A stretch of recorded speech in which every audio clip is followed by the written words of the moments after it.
Vamos a continuar con nuestra serie que se llama A la gloria de Dios.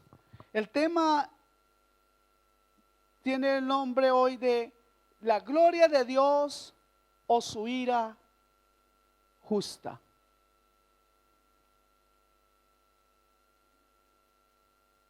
La gloria de Dios o su ira justa. He tomado una porción con algunos 15 versículos por lo menos, y yo quiero decirles que por favor prepárense para tener la Biblia abierta, ¿ok? ¿Nadie quiere? Dios bendiga ese amén.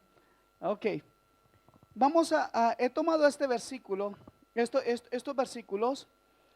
Es una lectura un poco extensa, pero yo quiero que lo hagamos de forma concienzuda, de forma tal que nosotros podamos entender cuál es la idea de este mensaje.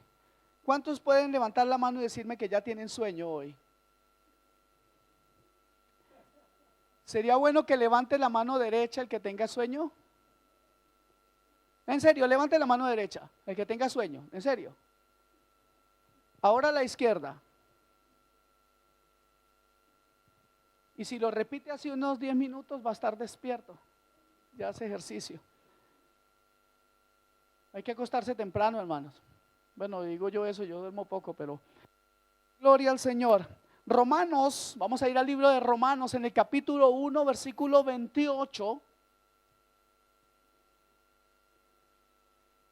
Y vamos a extendernos hasta el mismo libro de Romanos, pero ya el capítulo 2 hasta el versículo 11. Es una lectura un poco extensa.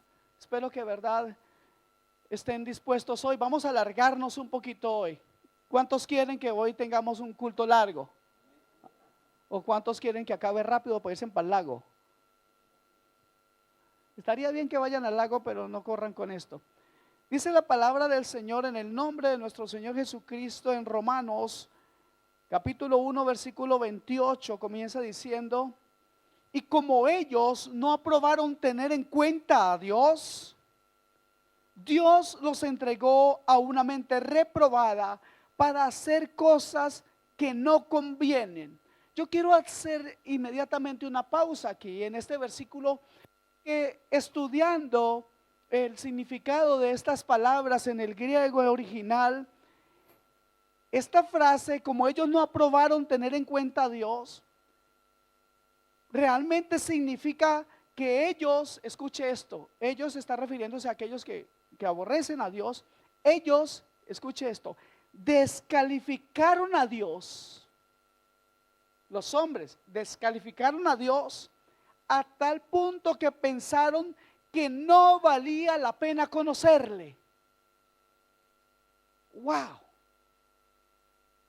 Pueden por un momento poner el peso de estas palabras. Ellos descalificaron a Dios y llegaron a un pensamiento: Dios, no vale la pena conocer a Dios. ¿Para qué? No está a nuestro nivel, o no tiene nada que decirnos. Ese es el primer versículo de esta charla en el día de hoy.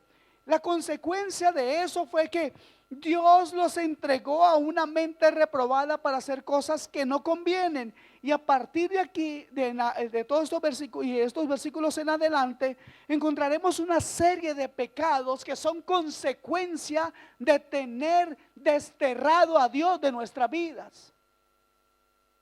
Y dice el versículo 29, estando atestados de toda injusticia, fornicación, perversidad, avaricia, maldad, llenos de envidia, homicidios, contiendas, engaños y malignidades, murmuradores, detractores, aborrecedores de Dios, injuriosos, soberbios, altivos, inventores de males, desobedientes a los padres, necios, desleales, sin afecto natural, implacables, sin misericordia, quienes habiendo entendido el juicio de Dios, que los que practican tales cosas son dignos de muerte, no solo las hacen, sino que también se complacen con los que la practican.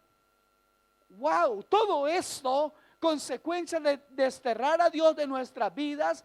Pero fíjese que lo que sucede con alguien que no toma en cuenta a Dios en su vida es algo terrible, porque comienza a tener complacencia de ver ese pecado en otras personas.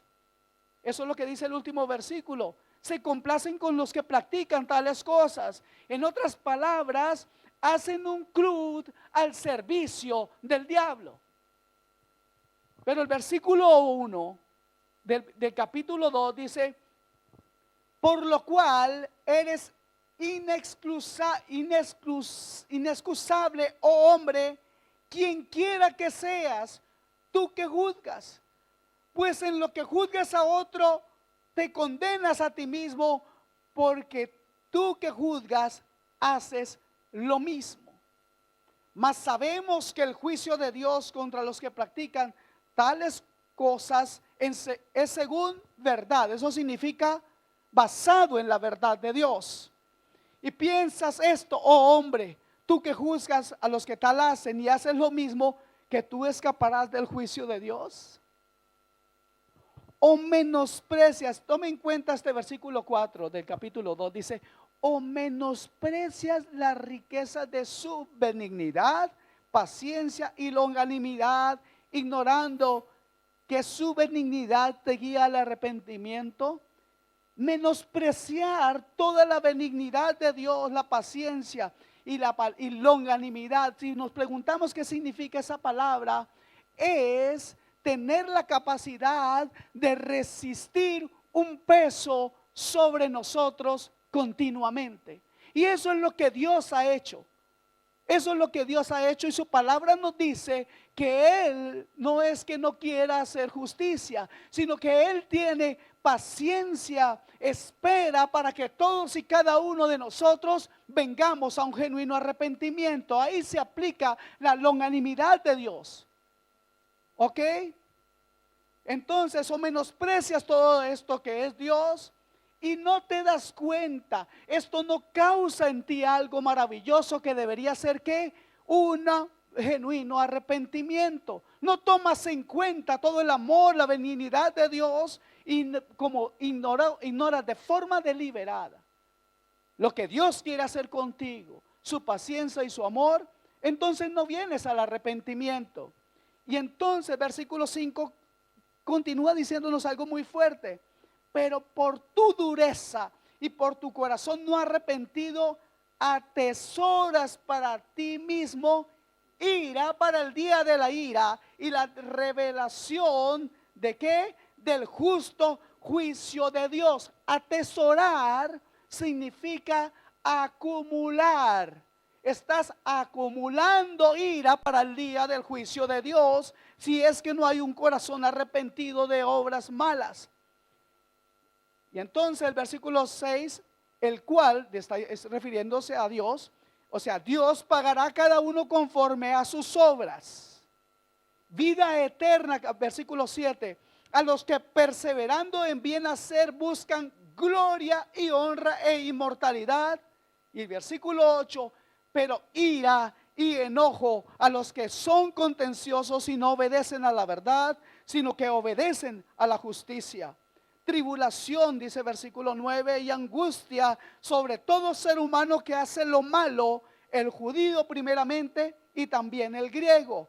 Pero gloria y honra y paz a todo aquel que hace lo bueno, al judío primeramente y también al griego. Versículo 11, porque no hay acepción de personas para con Dios. Esta última frase, ya tenemos todo el contexto y vemos que está hablando de que toda persona estará frente a Dios algún día. Amén. ¿Lo entendimos, cierto? Amados hermanos, la verdad bíblica que yo en esta mañana quisiera que entendamos, creamos, pero que sobre todo vivamos, es esta verdad.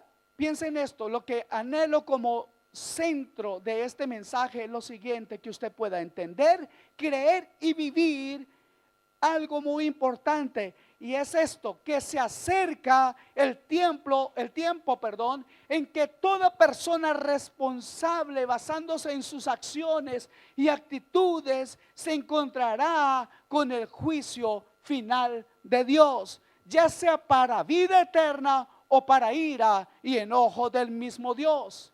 Así que oro para que podamos hoy tener respuestas a algunas preguntas que seguramente ya comienzan a aflorar en sus mentes. ¿Y quién será juzgado? ¿Seré juzgado yo? Pensará alguno de ustedes. ¿Sí o no? Y más o menos como por qué algunos piensan. Porque creen que el pecado es algo muy normal.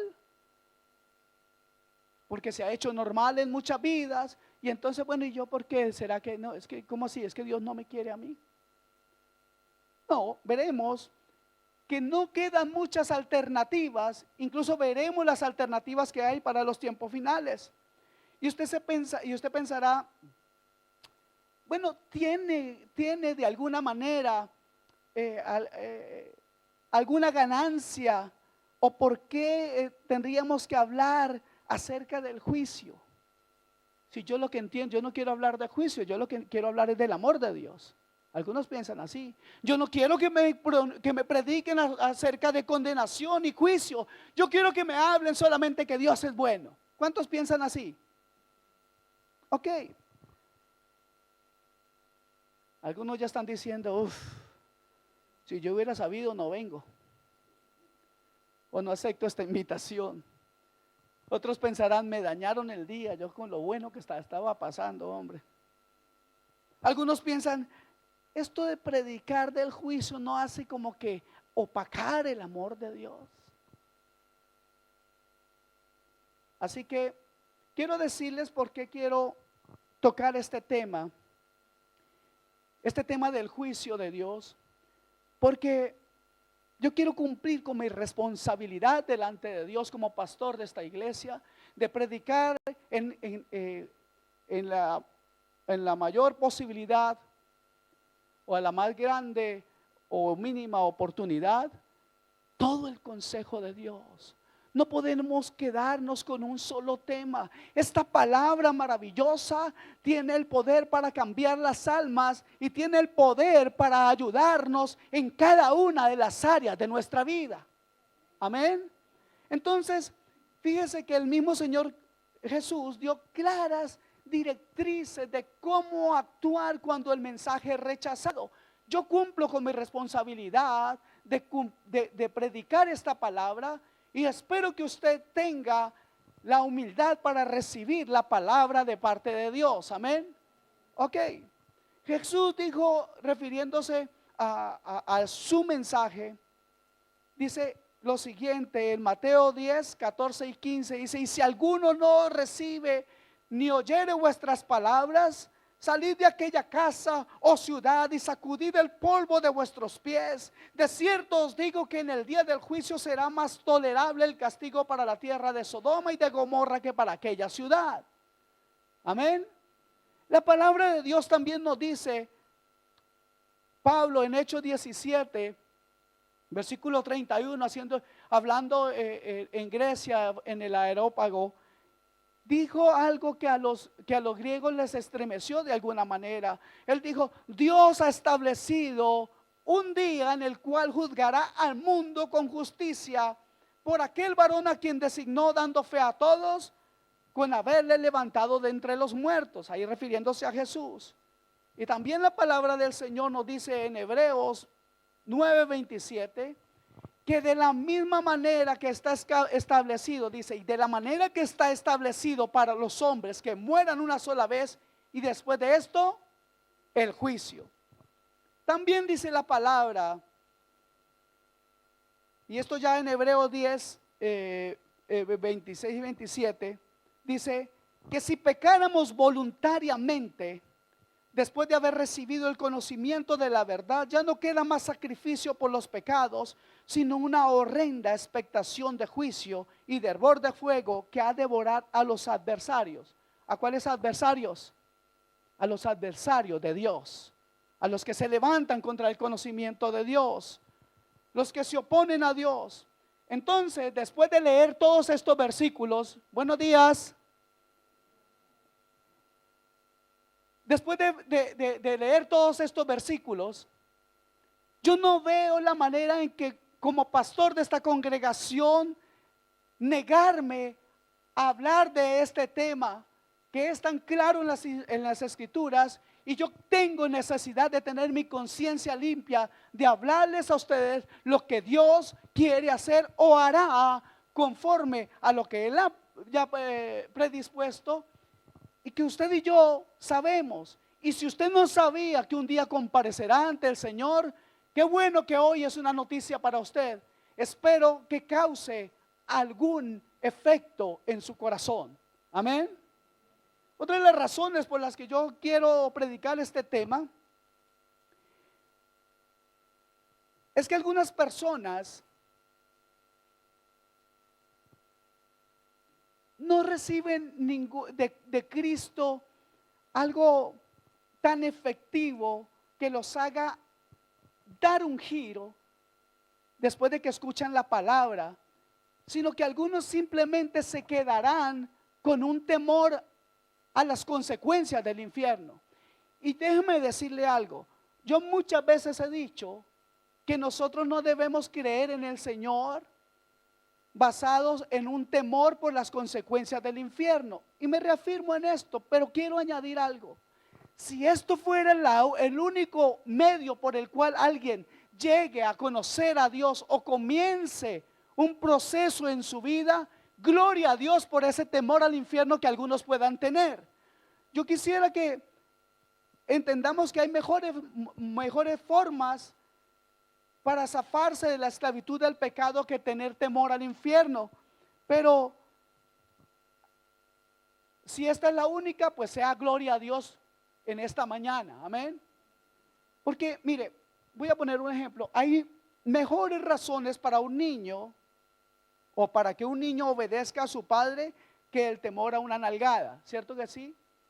Pero si ese temor es lo único que lo mantiene lejos de la calle, de las malas compañías y de pronto estar expuesto a los vicios, pues entonces, gloria a Dios por esas nalgadas y que ese niño las reciba, pero se mantenga en el hogar, cuidado por su padre o cuidado por sus padres y sea guardado de caer en una vida de descrédito y una vida de desgracia para él mismo y un sufrimiento para sus padres. Entonces, si comparamos al niño y nos comparamos a nosotros con el temor al infierno, pues sí, aunque sea por el temor del infierno, que vengamos al conocimiento del Señor. Amén. Entonces, veamos algo. El Señor Jesús dijo algo muy importante y quiero que vayamos a Lucas 12, capítulo 12, versículos 4 y 5. Y es que Dios es el único que tiene el derecho. Dígame una cosa, ¿quién envía a la gente al infierno? ¿Quién? ¿Alguno puede pensar que es el diablo?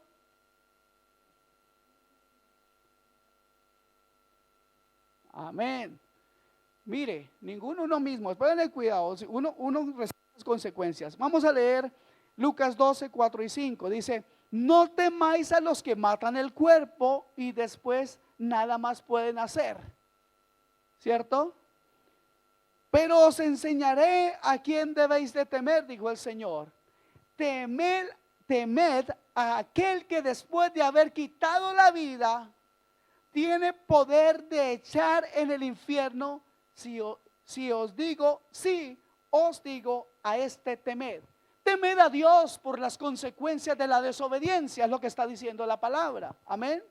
Otra de las razones por las que yo predico el juicio de Dios es que esto revela de alguna manera el carácter de Dios y así nos ayuda a amarle por lo que Dios es. Amén. Vamos a amar a un Dios verdadero.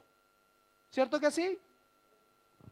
Si el oír el juicio de Dios hace que no sea más difícil amar a Dios, algo está pasando. Hace algunos años, hace ya varios años, recuerdo que trabajé en una empresa y tuve una compañera que tenía problemas de lesbianismo. Y comencé a hablarle del Señor. Y le interesaron varias cosas, pero un día me preguntó y me dijo, ¿es verdad que Dios está en contra de mi amor por la chica con la que yo estoy? Yo le dije, sí.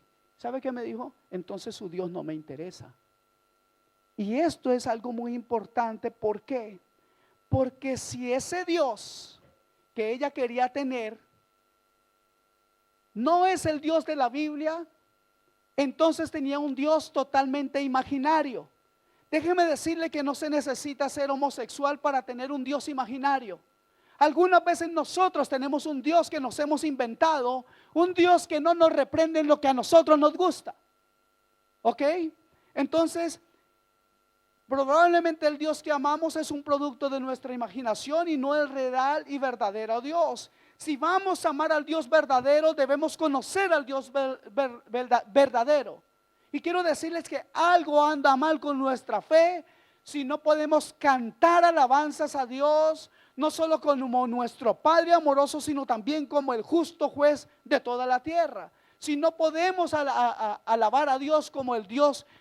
Hay una frase que a nadie le gusta, la ira de Dios, y nadie le canta la ira de Dios. Yo estaba pensando en algún cántico sobre la ira de Dios y sabe, no hay. No sé si hermana Marcela de pronto quiera componer algo. Pero ¿saben? La ira de Dios, ¿es Dios santo? Ok. ¿Es Dios eterno? Entonces, la ira de Dios es santa y es eterna. Amén. Amados hermanos, el texto que ya hemos leído y he seleccionado en esta mañana de Romanos 1:28 hasta 2:11, vemos que en la primera pregunta que tal vez nos hacemos es ¿quién será juzgado? Y Pablo da la respuesta en los versículos 5 y 6, dice, pero tú por tu dureza de corazón no arrepentido atesoras para ti mismo ira para el día de la ira y de la revelación del justo juicio de Dios, el cual pagará a cada uno conforme a sus obras. La respuesta es simple. ¿Quiénes serán juzgados? Todos. Pablo entonces aquí hace un gran esfuerzo para hacer entender este punto, porque en su época había al menos un grupo de personas, algunas de las cuales pensaban que no estarían sujetas al justo juicio de Dios. ¿Y eran quiénes? Los judíos. Ellos creían que ellos no iban a ir al juicio de Dios, simple y llanamente porque eran descendientes de Abraham. Pero fíjense cómo Pablo aborda el problema. En Romanos 1:20 y 21 muestra que el gentil típico de esa época, que no glorificaba a Dios, no tenía excusa y estaba sujeto a juicio. Dice, porque las cosas invisibles de su eterno poder y deidad se hacen claramente visibles desde la creación del mundo, siendo entendidos por medio de las cosas hechas. Aquí paremos, hay una coma.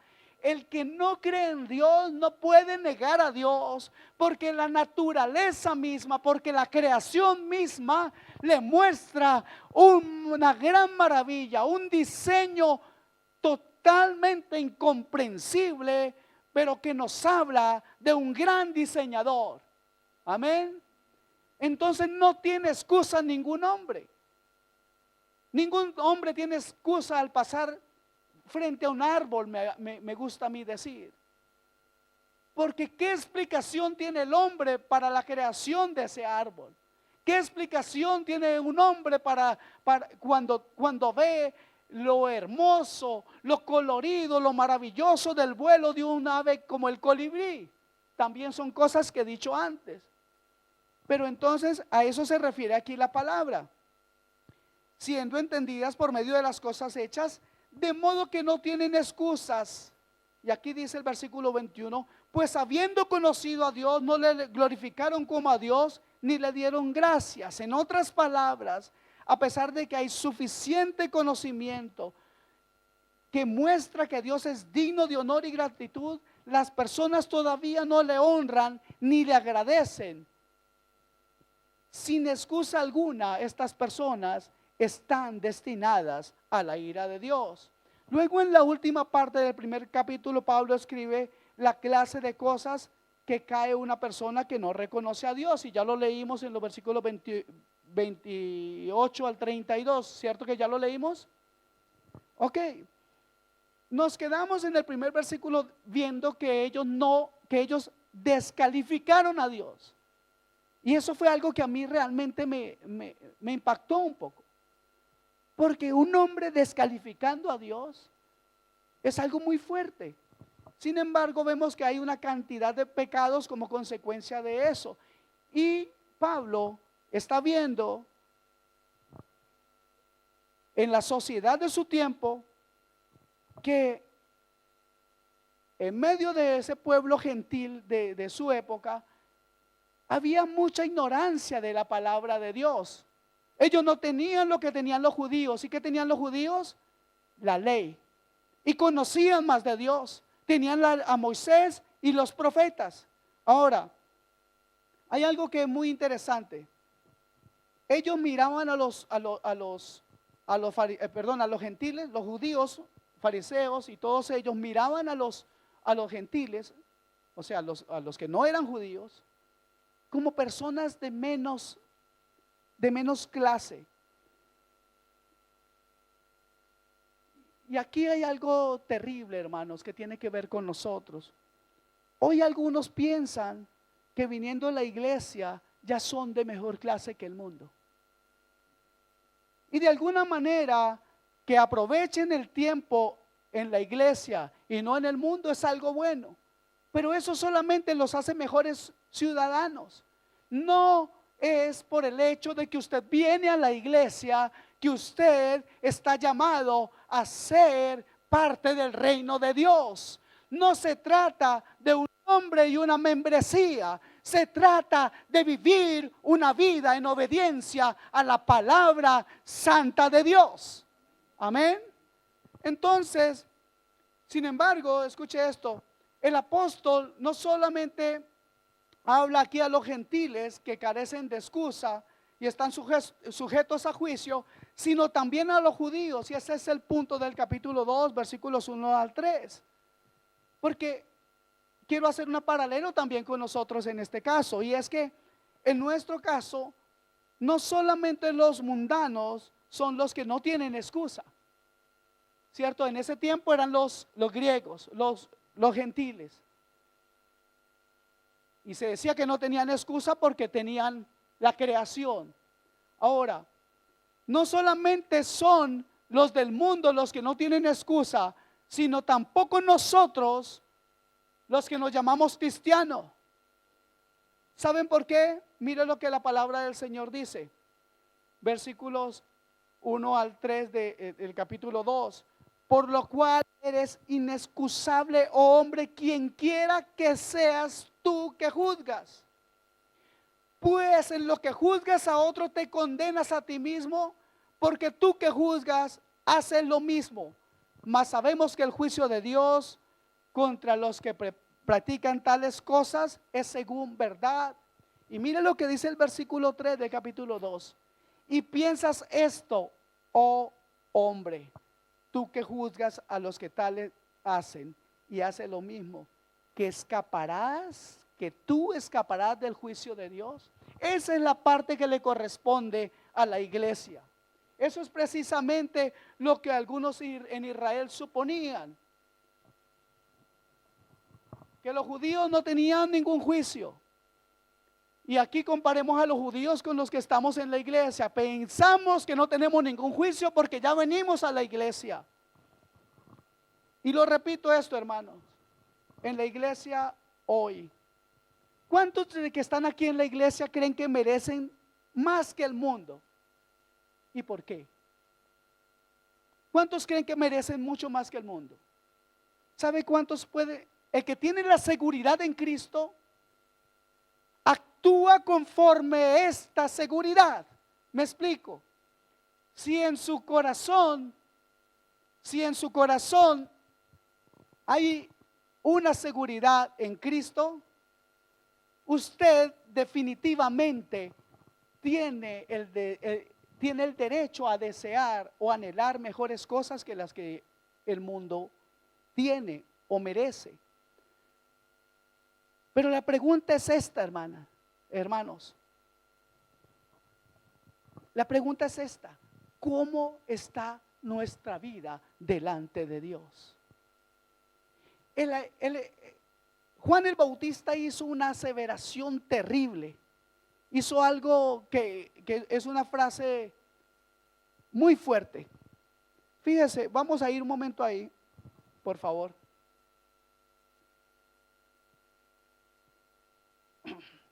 Permítame, yo lo leo para ir más rápido. ¿Ustedes recuerdan cuando al principio Juan el Bautista le predicó a los judíos? ¿Saben con qué frase se hizo el conocido? Generación de víboras, ¿quién os enseñó a huir de la ira venidera? Haced pues frutos dignos de arrepentimiento y no penséis decir dentro de vosotros: a Abraham tenemos por padre, porque yo os digo que Dios puede levantar hijos a Abraham aún de estas piedras. Hubo muchos en Israel que tenían la desacertada noción o idea de que el pertenecer al pueblo elegido y ser judíos tenían un pase libre en el día del juicio. Hoy, lo repito esto, algunos creen que son salvos porque dicen que tienen fe en Jesús como su Salvador, pero el problema no se arregla ahí. Hay una gran diferencia entre tener a Cristo como el Salvador y tener a Cristo como el Señor de nuestras vidas. Porque si tienes a un Salvador solamente, crees que ya eres salvo. Pero cuando tienes a un Señor, aquí la palabra en el original es la palabra kurios, que significa amo. Y si Él es amo, nosotros esclavos, y no hay esclavo que pueda levantarse para darle órdenes a su Señor, a su amo. Por lo tanto, ¿cuánto es Cristo para ti? ¿O quién es Cristo para ti? ¿Es solamente tu Salvador o es realmente tu Señor? ¿Estás dispuesto a obedecer lo que Él dice o quieres simplemente tener un Salvador para hacer lo que a ti te viene en gana? ¿Qué es lo que quieres? En el contexto de lo que hemos leído y estudiado hasta ahora, vemos que hay solamente dos caminos. Uno es la gloria con Dios o la ira de Dios sobre nuestras vidas. Amén.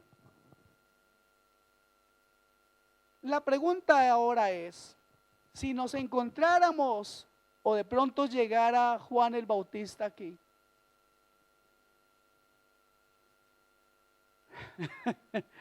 ¿qué gritaría? ¿Generación de angelitos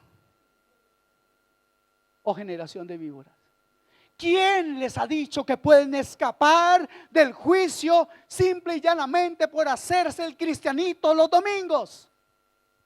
¿Quién les ha dicho que esa es la manera de escapar del juicio de Dios? ¿Quién les ha dicho que llegar a la casa después del culto y tirar la Biblia a cualquier lado y volver a tomar el próximo domingo es la vida que tiene que llevar un cristiano? ¿Quién les ha hablado a ustedes esa mentira? ¿Quién les ha dicho que la iglesia es un sitio para que usted venga a ser prosperado económicamente? Eso lo dice el mismo diablo. Pero vemos conforme a la palabra de Dios que hay un juicio, y es un juicio en verdad. O sea, basado en la verdad, basado en lo que Dios quiere para usted y para mí. Y lo que Dios quiere para usted y para mí no es otra cosa que nosotros le demos gloria, honra y alabanza. ¿Cómo haremos eso? Ya veremos un poco más adelante. Jesús hizo algo muy fuerte, hermanos. Jesús andaba por las ciudades predicando el evangelio de verdad. Y Jesús llegó a decir a las ciudades gentiles como Corazín y Betsaida, les dijo lo siguiente: a ti, Corazín, ay de ti, y ay de ti, Betsaida, porque si en Tiro y en Sidón, que eran las ciudades gentiles, si hubieran hecho los milagros que han sido hechos en vosotras, tiempo ha que se hubieran arrepentido en silicio y en ceniza. Por tanto os digo que en el día del juicio será más tolerable el castigo para Tiro y para Sidón que para vosotros.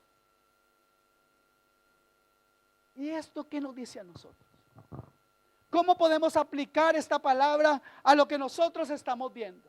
A nuestra vida. No pensemos ya mucho más en los judíos. No pensemos tanto en el mundo en este momento. Pensemos en lo que tiene que ver con nosotros. Porque si lo que Dios ha hecho en su vida, si hubiera hecho tal vez en la vida de otro, seguramente que ese otro ya se hubiera arrepentido. Y no solamente tuviera una religiosidad asistiendo de vez en cuando al culto, sino que seguramente se hubiera entregado con todo su ser para amar a Dios primeramente y cumplir así con el primer mandamiento. Amén. Entonces esto es lo que realmente Pablo nos dice en Romanos 2, en Romanos 2. Y veamos versículos 2 al 11, quiero retomarlos, aunque me voy a saltar aquí alguna cosa. Y estamos viendo que para los judíos, voy a retomar un poco esto, para los judíos es mayor el juicio, porque ellos tenían mayor conocimiento y tenían el privilegio de los profetas, de Moisés y la ley. Por eso para la iglesia, para todo aquel que se llama cristiano, el juicio es algo muy fuerte, mucho más fuerte que para el mundo. ¿Por qué? Porque usted y yo a veces por ahí se nos zafa a decir que somos cristianos, porque algunos no lo dicen, son cristianos de la secreta. Versículos 9 al 11 dice: tribulación y angustia sobre todo mundano. ¿Dice así? ¿Y usted eso y yo somos? Entonces como que tiene que ver con nosotros, ¿sí o no? Ok. Tribulación y angustia sobre todo ser humano que hace lo malo, el judío primeramente y también el griego, pero gloria y honra y paz a todo aquel que hace lo bueno, al judío primeramente y también al griego, porque no hay acepción de personas para con Dios. Amados hermanos, al que mucho le es dado, mucho se le exigirá. Por tanto, los judíos están primeros a recibir la bendición y van primeros al juicio. Ningún hombre es salvo por su raza, su patrimonio, su forma externa de religión. Dios no hace distinciones en estas cosas. Él mira el corazón y a sus excesos, a sus desmanes y a la forma de vida que lleva en lo cotidiano. El resumen de todo este asunto está dado en Romanos 3, versículos 9, 22 y 23. ¿Qué pues somos nosotros mejores que ellos? Mira lo que está diciendo Pablo aquí. A los que hablaban de ser cristianos, los compara con los judíos que eran tan malvados y les pregunta: ¿somos nosotros mejores que ellos? En ninguna manera, pues ya hemos acusado a judíos y a gentiles que todos están bajo pecado. O sea, la gente del mundo está bajo pecado, eso estamos seguros, ¿sí o no? Pero déjenme decirles que ustedes y yo también estamos bajo pecado. Y usted dirá: ¿cómo así, pastor? Porque la Biblia lo dice, porque todos hemos pecado y estamos destituidos de la gloria de Dios. Amén. Entonces, si todos hemos pecado, y para nosotros esto significa entonces que todos los que estamos en esta habitación, todo el que está aquí, si no ha huido para refugiarse en Cristo y buscar misericordia y perdón, está bajo la ira de Dios y va camino al infierno. ¿Aló? ¿Cuántos están contentos de escuchar esto? ¿Seguro? Ok. También nos muestra la palabra que no hay grupos de personas de nuestra sociedad que estén excluidos del juicio. Los grandes empresarios, como los choferes de taxi, los congresistas o los aseadores, las amas de casa o las prostitutas, los marineros, las secretarias, los proxenetas y los pastores, Todos estaremos delante de la barra en la última parte del camino de la vida.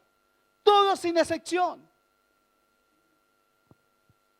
Y todo lo que podamos tener, posesiones y lo que usted se imagine, todo eso, todas esas cosas pasarán como polvo ante la misma presencia de Dios.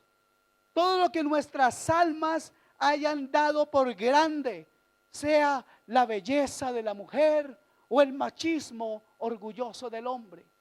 Todo lo que nosotros pensamos ser, todo lo que nosotros decimos ser, no tiene ningún valor frente a ese momento. Todas nuestras ínfulas, nuestra vanidad y nuestro orgullo, o nuestras riquezas o nuestra pobreza, todo eso será como polvo delante de la presencia magnífica, maravillosa y santa de Dios. Ustedes y yo, mis amados hermanos, necesitamos vivir vidas que honren a Dios si es que elegimos la gloria con Dios. Amén. Entonces veremos lo que realmente es grande en cuanto a los asuntos de la vida. Y nosotros también estaremos pensando más o menos como por qué pecados nos van a condenar. La palabra de Dios en Romanos 2:6 dice que Dios pagará a cada uno conforme a sus obras. Versículos 9 y 10 del mismo Romanos 2 dice algo mucho más preciso. Dice: tribulación y angustia sobre todo ser humano que hace lo malo, pero gloria y honra y paz a todo aquel que hace lo bueno. Entonces, mis amados hermanos, lo verdaderamente real de la vida no es la raza, el oficio, el estatus o el salario o el atractivo o la religión de formas, de reglas o las cosas que usted se pueda imaginar. El asunto es si uno hace bien o mal. Yo sé que ahí quedamos como un poco, porque si uno se basa en que el asunto es las obras, ustedes pensarán: espera un momento, pastor, usted como que me está dando solamente leña y se olvida que la Biblia dice cosas y promesas maravillosas, porque la Biblia dice: cree en el Señor Jesucristo y serás salvo. Y que usted estará pensando: ¿qué hay con la gracia? Porque la palabra de Dios dice que Dios nos salvó no por obra de justicia que nosotros hubiéramos hecho, sino por su misericordia, por el lavamiento de la regeneración y por la renovación en el Espíritu. También dice Efesios 2:8, seguramente muchos se lo saben: porque por gracia sois salvas por medio de la fe, y esto no es de vosotros, pues es don de Dios, no por obras, para que nadie se gloríe. Y entonces ahí ustedes se estiran la cara y dicen: ah, sí ve, pastor, que las obras. ¿Cómo puede ser que seamos salvos por gracia, por medio de la fe, no por obras, y sin embargo ser juzgados conforme a nuestras obras en el juicio final? ¿Se pueden hacer esa pregunta? Seguramente que confunde. Algunas personas resuelven esta aparente contradicción diciendo que Romanos 2 describe un juicio en el cual las personas de Dios no tienen parte. Eso es solamente para los incrédulos y para los mundanos, y como yo estoy en la iglesia, eso nada tiene que ver conmigo. Algunos creen que es así, pero les he mostrado los versículos que hablan del juicio de Dios a todos. Yo creo que esa solución a lo que algunos llegan muy fácilmente es lo contrario de la intención de Pablo y de la enseñanza de nuestro Señor Jesucristo. Pablo dijo que Dios pagará a cada uno conforme a sus obras, no solamente a los incrédulos, a cada uno, a cada ser humano. Está claro como el sol para Pablo que él cree que existe un estilo de vida que lo excluye o que nos excluye del reino de Dios, y por ende, o por este caso, o por esta situación, los cristianos no deben vivir una vida así. ¿Y en qué momento lo dice? Ustedes conocen seguramente el mensaje en Gálatas 5, 19 al 21. ¿Cuántos están durmiendo ya? Levanten la mano los que se durmieron. Ok. En Gálatas usted encuentra del capítulo 5, del 19 al 21, usted encuentra que Pablo previene a los cristianos de las obras de la carne, y ahí usted encuentra pleitos, celos, contiendas, herejías, envidia, borrachera, etcétera. ¿Y por qué los previene? Él dice lo siguiente: porque los que practican tales cosas no heredarán el reino de Dios. Ese mismo mensaje o muy similar usted lo encuentra en 1 Corintios capítulo 6 versículos 9 y 10. Usted también encuentra eso en Efesios 5:5. Entonces, el juicio final será conforme a nuestras obras. El mismo Señor Jesús fue aún más fuerte y muy enfático, que dijo algo así: que definitivamente uno no puede pasar el día del juicio si su vida no ha sido cambiada al guardar los mandamientos de Dios. Por ejemplo, él dice lo siguiente en Mateo 6, 14 y 15: porque si perdonáis a los hombres sus ofensas, ¿qué dice? Os perdonará también a vosotros vuestro Padre Celestial. Mas si no perdonáis a los hombres sus ofensas, tampoco vuestro Padre os perdonará vuestras ofensas. Y el no perdón es un exacto. ¿Se dan cuenta? El pecado no hereda. Sin embargo, entonces, ¿cómo hago yo? Creo que en este momento todos nos daríamos por totalmente perdidos, pero vamos a ir buscando un poco la solución a este problema. Sin ir ahí, les quiero recordar que el Señor en esta parábola de los cimientos dice que aquel hombre que oye esas palabras y las hace, le considera un hombre sabio, ¿cierto? Y su casa permanece. Está hablando de la ruina que tendrá aquel que no hace obediencia a la palabra de Dios. Pero tomemos otro ejemplo de Jesús, porque este ejemplo nos brinda la pista para resolver nuestro problema de cómo podemos ser salvos por la gracia, por la fe, y sin embargo todavía el juicio final será conforme a las obras. Y aquí sí quiero que me acompañen. En Mateo 12, versículos 34 al 37, dice Jesús a los fariseos lo siguiente: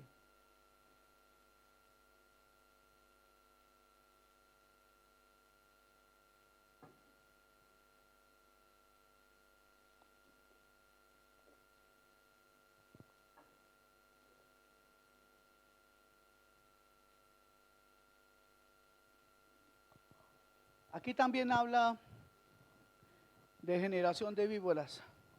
¿Cómo podéis hablar lo bueno siendo malos?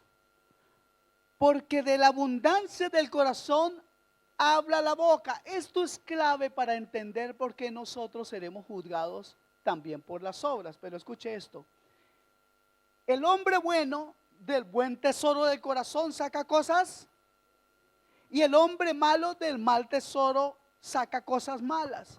Mas yo os digo, dijo el Señor Jesús, que toda palabra ociosa que hablen los hombres, de ellas darán cuenta en el día del juicio, porque por tus palabras serás justificado y por tus palabras serás condenado. Aquí está la pista crucial. En el día del juicio seremos juzgados conforme a nuestras obras, incluyendo los actos de nuestra lengua. Porque los actos, escuche esto, son el reflejo infalible de nuestro corazón, de lo que abunda en el corazón. Porque de la abundancia del corazón, ok, entonces vamos fijándonos que hay un corazón que muestra lo que es, ¿cierto? Y si nos van a juzgar por las cosas que decimos, nuestra lengua habla también de la abundancia del corazón. Entonces, en verdad, escuchen que aquí está ahora sí un poco la aclaración del tema. En verdad, el asunto no es si somos salvos por la fe en Cristo o por las buenas obras. El asunto es, en el día del juicio, ¿cómo mostrará Dios que su juicio es justo? Y la respuesta es que Él certificará ante el mundo que tenemos una fe salvadora, al llamar nuestras obras a testificar acerca de la veracidad de nuestra fe. Sigo aclarándome un poco. En el tribunal del juicio del reino de Dios, todo el mundo estará reunido frente al juez justo y todos serán culpables de agravio capital. Todos estarán condenados. ¿Estamos claros con eso? Ok, perfecto. Sin embargo, algunos serán declarados inocentes y otros serán condenados. ¿Por qué? La razón más profunda para esta separación es que un grupo ha sido perdonado debido a la identificación con Cristo mediante la fe y el otro no. Pero lo que Pablo está enseñando en Romanos 2, 7 al 10 es que en ese tribunal un testigo será llamado a testificar de que si tenemos una fe verdadera o hay una ausencia de fe. ¿Y ese testigo quién será? Nuestras obras. Wow, y entonces otra vez volvemos a pensar, ¿es por obras? No, permítame aclararlo. Como podemos apreciar, y ya leímos en Romanos 1, 28 al 32, ahí incluye tanto las obras de la mente como las del cuerpo, las actitudes como las acciones. Y entonces es por gracia que somos salvos mediante la fe. Y esta no es nuestra, sino que es regalo de Dios. Pero el corazón que está lleno de fe se desbordará en actitudes y acciones muy diferentes de las que se desbordan en el corazón incrédulo. ¿Qué estoy diciendo?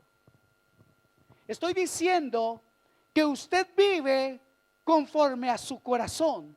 Y si usted quiere saber cómo será su destino, mire qué es lo que hay en su corazón. ¿Y cuál es la respuesta cuando usted tiene que dar respuestas de lo que Dios le demanda? Las respuestas de un corazón que tiene fe serán respuestas conforme opuestos los ojos en Jesús. Amén. La respuesta de un corazón que no tiene fe dice: Dios con su asunto y yo con el mío. Y no necesariamente las personas hacen eso cuando están en el mundo. Muchos en la iglesia, y es peor en la iglesia, cuando escuchan lo que Dios quiere de sus vidas, pero hacen oídos sordos. Dios demanda más de lo que nosotros estamos dando, se lo puedo asegurar. Hace unos días hablaba con un hombre en cuanto a festejar cosas en la iglesia, un año más de la iglesia. Y quisiéramos una fiesta, y yo le decía, pero ¿para qué vamos a hacer una fiesta si como pastor ha pasado un año en el cual pude haber orado más, pastoreado más, trabajado más, evangelizado más? ¿De qué tengo que hacer fiesta? O sea que sí tenemos un margen muy alto. Todavía podemos ir más allá. Si quitamos de nuestro corazón toda pereza, todo repudio por la gracia de Dios, toda apatía por la honra de Dios, si tenemos en nuestro corazón el deseo de darle gloria a Dios, pero esa es lo que marcará nuestro destino. ¿Qué hay? ¿Hay una fe verdadera? ¿Una fe que está basada en lo que Dios ya hizo? ¿O tenemos una fe que espera que Dios haga todo mejor para nosotros de ahora en adelante, desconociendo que la obra maravillosa de Dios ya la realizó en la cruz del Calvario a favor nuestro? No podemos seguir viviendo de esperanzas para mañana. Tenemos que vivir agradecidos y darle gloria a Dios por lo que Él ya hizo. Y este es el mensaje que repito muchas veces.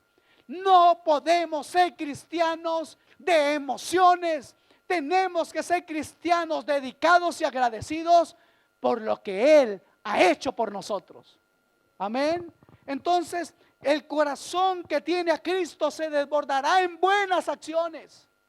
Pero el corazón que no tiene a Cristo le importa muy poco lo que pase con su hermano. Y por eso es que vemos y escucho la recomendación de nuestro hermano Daniel muy a menudo, y es: hagan estas cosas, vivan conforme cristianos. Pero algunos parecen ermitaños, no quieren ni saludar a nadie, salen corriendo del culto porque no quieren hablar con nadie, porque tal vez algunos creen que se contaminan, otros simple y llanamente porque creen que es suficiente con asistir un domingo a la iglesia. ¿Qué está mostrando su corazón? ¿Dónde está la palabra de Dios actuando en su vida?